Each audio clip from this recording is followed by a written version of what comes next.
Deputy President Paul Mashatile's former bodyguards, who were arrested in July shortly after a video footage emerged showing them assaulting motorists on the N1 highway here in Johannesburg, will be back in the court next year. The group appeared before the Randburg Magistrates Court this morning, charged with assault, damage to property and pointing a firearm. Now, the case has been postponed to 6 May. Let's get an update of what exactly happened in court. Mobile Madlala was there. Good morning to you, Mobile. A brief summary of what happened in court this morning. Well, Koli, a brief appearance really for the 8 VIP members.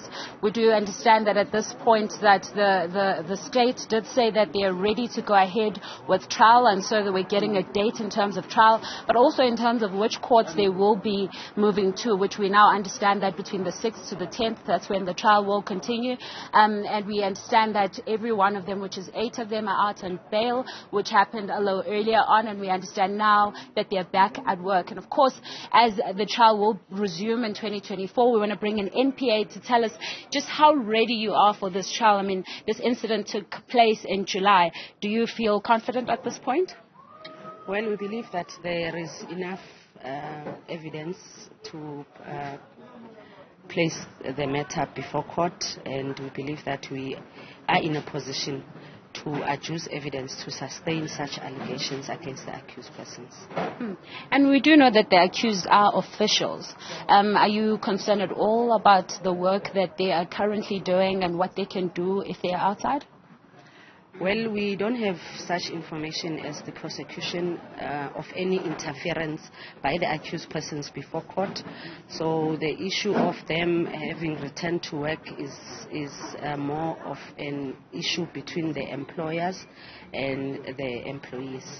And I mean, when you go to courts, we know that some of that evidence, or what we saw as people, is that video that that recorded them on the N1.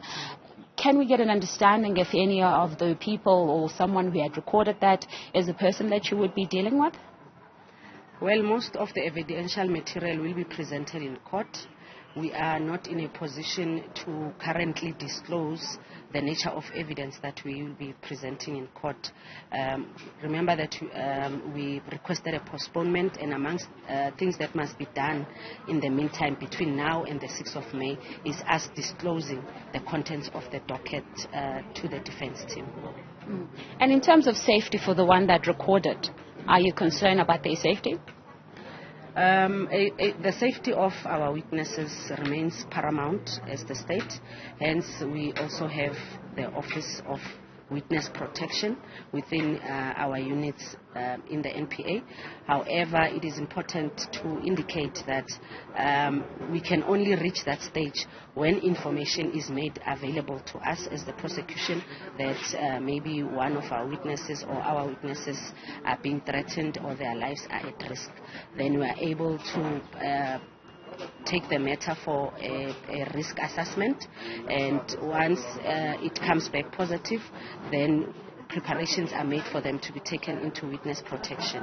But remember that they also have to agree to that process as the people involved. And of course, because it is officials that are supposed to protect the country, really, how many of these cases do you find yourself dealing with? Well, we do receive such cases from time to time. You'll recall that there's another matter in Pambridge that is before court, the matter of Nathaniel Julius. I can't exactly remember the exact details of the other one, but I think there's another one against a crime intelligence officer in the West Rand. So we do get them from time to time, but in our statistics as the NPA, we record matters against government officials as a whole.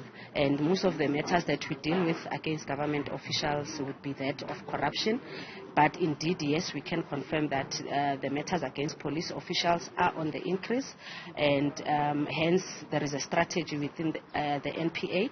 It is also captured in our policy manual. These matters are dealt with from the Office of the Office of the Director of Public Prosecutions, where there is a deputy that oversees them, and they are authorized from that office. So that is the strategy that we are using as the NPA in dealing with these matters, and to show the seriousness that we take these matters with. Thank you very much for speaking to us. That's, of course, NPA spokesperson Pindim Jonongwana. And we do understand at this point that they will, of course, be back between the 6th to the 10th of May 2024. This becomes very important, Koli, as you can hear there, that there is a rise in such cases, especially against officials. But the aim is to try and come up with a strategy that will assist the people so they don't go through what they're going through. But a lot of evidence will be disclosed between now and then, and when trial does start, then we'll find out more about that evidence. Live for us there at the Randburg Magistrates Court. Thank you very much for that update. All right.